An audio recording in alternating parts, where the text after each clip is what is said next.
నమస్తే, welcome to సెన్సిటివి.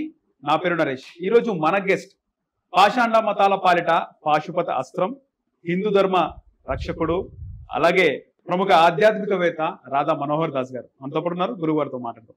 గురుగారు నమస్కారం. హరే కృష్ణ. గురుగారు హరే కృష్ణ. చాలా రోజుల తర్వాత మళ్ళీ టైం ఇచ్చారు. చాలా విశేషాలు కూడా మీతో పంచుకోవాలి, మిమ్మల్ని ప్రశ్నించి ఆ జవాబు కూడా తీసుకోవాలి గురుగారు ఈరోజు. కానీ మీ పాపం చాలా లేట్ అయిపోయింది. గురుగారు ఫస్ట్ టైం గురుగారు ఈ టైంలో ఇంటర్వ్యూ తీసుకోవడం. అర్ధరాత్రి 2ంటికి నా కెరీర్ లో మొట్టమొదటిసారి 2ంటికి ఇంటర్వ్యూ తీసుకోవడం, అది కూడా మీతో ఒక స్పెషల్ మూమెంట్ అని చెప్పుకోవాలి గురుగారు. ముఖ్యంగా మీరు అన్నారు మొన్న ముత్యాలమ్మ టెంపుల్ పైన దాడి జరిగినప్పుడు ఈ దాడులు ఆగవు, జరుగుతానే ఉంటాయి అన్నారు. మీరు అన్నట్టుగానే జరుగుతానే ఉన్నాయి. రీసెంట్ గా శంషాబాద్ ఎయిర్పోర్ట్ కాలనీలో హనుమాన్ దేవాలయంపై దాడి చేసి నవగ్రహాలను ధ్వంసం చేశారు. రీసెంట్ గా 2 రోజులు అవుతుంది, 2 or 3 రోజులు. ఎందుకు ఇలా కొనసాగుతున్నాయి, ఏం చెప్తారు దీని గురించి? హరే కృష్ణ. అందులో పెద్ద విషయం ఏమి లేదు. వాళ్ళ మస్తకానికి వాళ్ళ పుస్తకం ఇచ్చినటువంటి ట్రైనింగ్ వలన they are going like that, అంతే. అది అందులో విషయం పెద్ద విశేషం ఏం లేదు నాన్న. చరిత్ర అంతా అదే ఉంది నాన్న. అలా విధ్వంసం చేస్తూ ఆక్రమించాలి, అనుభవించాలి, అధికారం చెలాయించాలనేటువంటి ఏకైక భావనతో వాళ్ళ మతం అలా ప్రపంచవ్యాప్తంగా అదే పని మీద ఉంది. ఇక్కడ కూడా పనిచేస్తుంది. అందులో మనం పెద్ద భారతదేశం హిందూ దేశమా, సెక్యులర్ దేశమా? నువ్వు చెప్పు, నీ బుర్రవాడి. ఈ దేశంలో గంగా, యమున, గోదావరి, సరస్వతి, నర్మదా, సింధు, కావేరి, ఈ నదులు, వీటి పేర్లు వేల సంవత్సరాల నుంచి అవే పేర్లతో ఉన్నాయి. ఆ నదుల దగ్గర జరిగినటువంటి పురాణాలు, ఇతిహాసాలు ఇంకా ఉన్నాయి. ఓకే. సెక్యులర్ అనే పదం ఎప్పుడు వచ్చింది? ఎవరో ఒక విధవ ఎవరో ఎక్కిస్తే వచ్చింది. పోనీ అదేమన్నా అప్లై అయిందా? కేవలం హిందువుల్ని అణచడానికి, హిందుత్వాన్ని నాశనం చేయడానికి తప్ప. సెక్యులరిజం ఇస్ ఎ డిసీజ్, రోగం. హిందువులకు మాత్రమే వస్తుంది. ఇస్లాం యాక్సెప్ట్ చేస్తుంది, క్రైస్తవం యాక్సెప్ట్ చేస్తుంది. ఒక భ్రమ, అంతే. ఓకే. కాబట్టి మీరు పాకిస్తాన్ వాడిని అడిగినా కూడా ఈ దేశాన్ని ఏమని పిలుస్తారు? హిందుస్థాన్ అని పిలుస్తారు. ఇది ఎప్పటికీ హిందుస్థానే. ఇప్పుడు ఎవరైనా మతం మార్చుకుని గతం మర్చిపోయి వేరే పిచ్చి వేషాలు వేసిన మూలం ఎక్కడ పోద్ది? రైట్, ఉంటుంది, మూలం ఉంటుంది. మీరు ఆటో కొట్టేశారు, ఏయు మాత్రం ఉంచి డిఐ అని రాశారు. ఏంటి ఏయు డిఐ అంటే స్పెల్లింగ్ ఏంటి? ఆడి. పెద్ద కారు పేరు అది. ఆటో అవుద్దా? ఆడి అవ్వదు. పోనీ ఆడిని కొట్టేసి ఏయుడి అట్లే ఉంచి టీఓ అని పెట్టారు, ఆటో అవుద్దా? కాబట్టి బుద్ధిహీనులు, జ్ఞానహీనులు, మూఢులు గతం మర్చి ఈ దేశ వైభవాన్ని విస్మరించి ద్వేషాన్ని, ఒక మానసిక ఉగ్రతని పెంచేటువంటి, ప్రపంచాన్ని చీల్చేటువంటి, కుటుంబాన్ని కూలగొట్టేటువంటి మతాల్లోకి వెళ్ళి వ్యవస్థని అతలాకుతలం చేస్తున్నారు. కాబట్టి ఇది ఎప్పటికీ హిందూ దేశమే, నువ్వు అవునన్నా కాదన్నా. That's it. ఓకే. దాడులు ఎందుకు నాన్ స్టాప్ గా జరుగుతున్నాయి? ఒకటి జరిగిన తర్వాత కూడా విభిన్న రీతిలో దేశవ్యాప్తంగా ఆందోళనలు జరిగినాయి, కానీ దాడులు మాత్రం ఆగట్లేవు. దీని వెనకాల కుట్ర ఉందా, లేకపోతే ఏజెన్సీ పనిచేస్తుందా? ఏమంటారు మీరు? కాదు నాన్న, వాళ్ళు పాపం ఇప్పుడు మొదలుపెట్టింది కాదుగా. అంటే ఈ రీసెంట్ టైమ్స్ లో చాలా వరకు జరుగుతున్నాయి గురుగారు. లేదు నాన్న, ఇప్పుడు వాళ్ళు 1000 ఏళ్ళ నుంచి చేస్తున్న పని కొనసాగిస్తున్నారు. వాళ్ళకి ఇప్పుడు మీకు ఎలా చెప్పాలి నేను? ఒక పులికి నేను తిండి పెట్టలేదు, అది నీరసించిపోయింది. దానికి మీరు ఏమన్నా కొట్టినా ఇంకా రియాక్ట్ అవ్వలేదు. అదే దాని ఫుడ్ దొరికితే బలం వచ్చేస్తుంది, రియాక్ట్ అయిపోతుంది. అది దాని క్రూరత్వాన్ని చూపిస్తుంది. అలా గత 1000 ఏళ్ళుగా అలా కూల్చడమే ఉద్యమంగా పనిచేస్తున్నారు. మధ్యలో గ్యాప్ వచ్చింది, మళ్ళీ కంటిన్యూ అయింది. ఓకే. అది పెద్ద ప్రభుత్వం మారిందని రాష్ట్రంలో కాంగ్రెస్ ఇది మంచి పాయింట్, వ్యాలిడ్ పాయింట్, ఉమ్, చాలా వ్యాలిడ్. కాంగ్రెస్ ఎక్కడుంటే అక్కడ హిందుత్వానికి నాశనం చేస్తూ ఉంటుంది. అది వారి నైజమా? వారి మూలాల్లోనే ఉంది.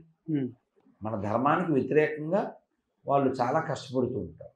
ఓకే. మన ధర్మాన్ని కష్టపడుతూ ఉంటారు. మరి కదా, ఎంత కష్టంగానైనా మోసం చేయడం అనేది కష్టపడి చేయొద్దు. హిందువుల్ని మోసం చేయడం, మనమేమో ఇందిరాగాంధీ అంటే ఆవిడ ఇందిరా లక్ష్మీదేవి అనుకుంటాం. ఏం కాదు, ఆవిడే ముస్లిమే. మీరు ఎప్పుడన్నా చూడండి, ఇందిరాగాంధీ సమాధికి వెళ్ళి నివాళులు అర్పిస్తారు, రాజీవ్ గాంధీ సమాధికి నివాళులు అర్పిస్తారు. మరి ఇందిరాగాంధీ భర్త సమాధి ఎక్కడుంది? ఎప్పుడన్నా నివాళులు అర్పించడం చూసామా? లేదు. మూలం ఏంటి? అదే మనం మారాలి. రాష్ట్రంలో అంటే రేవంత్ రెడ్డి ఉన్నాడు ముఖ్యమంత్రి. ఆయన వచ్చిన తర్వాత ఎట్లుంది? ఆయన పాలనలో గుడులపై దాడులు జరుగుతున్నాయి. ఆయన వైఫల్యం కూడా ఉందంటారా దీంట్లో? కదా, ఎవరి నాయకుడు అతనికే కదా ఏ క్రెడిట్ అయినా ఉందంటావు ఏంటన్నా? ఓకే.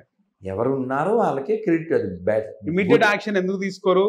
గుడ్ ఆర్ బ్యాడ్ వాళ్ళకే వర్తిస్తుంది కదా. ఈ దాడుల పైన ఇమీడియట్ యాక్షన్ ఎందుకు తీసుకోరు? అది హిందూ దేవాలయాలు కాబట్టి. ఓకే.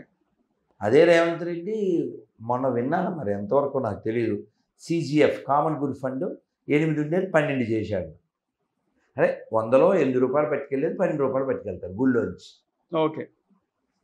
మీరు చూసారో లేదో, దేవాదాయ శాఖ మంత్రి కానీ పెద్దగా ఎక్కడ స్పందించినట్టు, మంత్రులు పెద్దగా స్పందించినట్టు కూడా మనం చూడలేదు కాంగ్రెస్ ప్రభుత్వం. అసలు ఒక్కళ్ళైనా స్పందించారా? ఓ పేరు చెప్పు. రేవంత్ రెడ్డి ఒక సభలో మాట్లాడాడు. మరి అలా స్పందించినప్పుడు అంటే లైక్ పవన్ కళ్యాణ్, ఆంధ్రప్రదేశ్లో పవన్ కళ్యాణ్ తిరుపతి లడ్డు విషయంలో ఎలాగైతే స్పందించాడో ఆ స్పందన ఇక్కడ రాలేదు.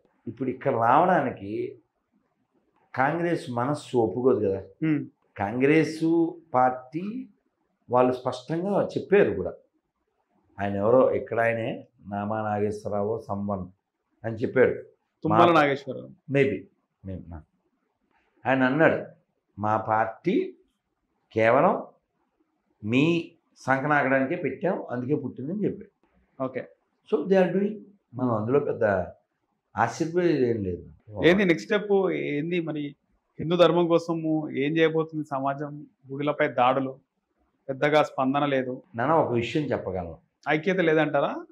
ఇప్పుడు ఒక ఇల్లు వాన వచ్చినప్పుడు, ఒకరోజు వాన వస్తే పెద్ద రియాక్ట్ అవ్వం. రోజు వాన వచ్చింది, నీళ్లు నిలిచిపోయినాయి, అప్పుడు మనం ఒక్కొక్క స్టెప్ ఆలోచిస్తాం కదా.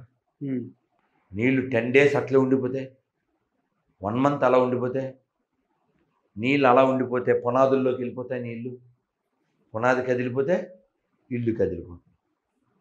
ఇది ఇంటి యొక్క ఓనర్ ఆలోచించుకోవాలి కదా, అది ఇల్లు కూలిపోతుంది. అలా హిందువులు ఉన్నంతసేపే ఈ దేశం ఉంటుంది, ప్రశాంతత ఉంటుంది, సంతోషం ఉంటుంది, ఆర్థికంగా ఉంటుంది. ముస్లింలు ఎక్కువ ఉన్నటువంటి పాకిస్తాను ఆర్థికంగా ఎలా ఉంది, హిందువులు ఎక్కువగా ఉన్న హిందుస్థాన్ ఆర్థికంగా ఎలా ఉంది? కొంచెం చెప్పండి, ఏది బాగుంది? భారతదేశమే బాగుంది. ఎందుకు బాగుంది? హిందువులు ఎక్కువ మంది ఉన్నారు కాబట్టి, అంతే. Very simple. ఇప్పుడు ముస్లింలు దాదాపు 1 కోటి మంది హిందువులు చంపి పాకిస్తాన్ని పుట్టించారు. ఏమన్నా పాముకున్నారా? ఏమన్నా సాధించారా? జస్ట్ అడుక్కు తినడం తప్ప ఏం సాధించలేదు. కాబట్టి హిందువులు మెజారిటీగా ఉంటే ఈ దేశం బాగుంటుంది, అంతే. ఈ దేశం బాగుంటే ప్రపంచానికి కూడా ఒక మార్గదర్శనం దొరుకుతుంది. ఎందుకంటే ఇది కణాదుడు పుట్టిన దేశం. సుశ్రుతుడు గ్రేట్ ఆపరేషన్ మొదలుపెట్టిన వ్యక్తి, వైద్యుడు, ఆయన పుట్టిన దేశం. ధన్వంతరి ఆవిర్భవించిన దేశం. పతంజలి పుట్టిన దేశం. చాణక్యుడు పుట్టిన దేశం. ఇలాంటి లెజెండరీసు మీరు ఇతర మతాల్లో చూడలేరు. అలాంటి మహనీయులు ఇంకా చాలామంది పుట్టారు. యోగాని ప్రపంచానికి ఇచ్చిన దేశం ఇది, ఆయుర్వేదాన్ని ప్రపంచానికి ఇచ్చిన దేశం. ఆ మాటకు వస్తే తిండి అనేది తినడానికి ఇతర దేశాలకి లేక జంతువుల పచ్చి మాంసం తినే జాతులు. మరి ఎక్కడో షడ్రసోపేతమైన ఆహారాన్ని స్వీకరిస్తూ ఆరోగ్యంగా ఉండడం ఎలాగో తెలిసిన జాతి. బట్ట లేక అడవిలో ఆకులు అలములు కట్టుకున్న జాతులు ఉన్న కాలంలో అగ్గిపెట్టిలో చీర నేసిన దేశం. మన గుళ్ళు చూడు, మన ఇంజనీరింగ్ ఎంత గొప్పదో నీకు అర్థమైపోతుంది. అవును గురుగారు. బురదీశ్వరాలయం ఎంత పెద్దది. ఆ గుడి కదా చూపించాలి ఎవరన్నా వేరే దేశస్తులు వస్తే. శ్రీరంగం కదా 160 ఎకరాల్లో ఉన్న గుడి, తమిళనాడు ట్రిచి. శ్రీరంగం అది కదా చూపించాలి. ఎవడో ఆక్రమించి వాడి 4వ పిల్లం చచ్చిపోతే కట్టాడని తాజ్మహల్ చూపించి. ఇదంతా ఎందుకు జరిగిందంటే ధర్మం పట్ల ఏమాత్రం నిష్ట లేనటువంటి ఒక నికృష్టుడు మనకి మొదటిగా పరిపాలన చేపట్టడం వలన మౌంట్ బాటన్ పెళ్ళాన్ని వాడి పెళ్ళంలా అనుభవించడం అనేది తెలిసినటువంటి సుఖరోగు వలన ఇంత జరిగింది. ఓకే.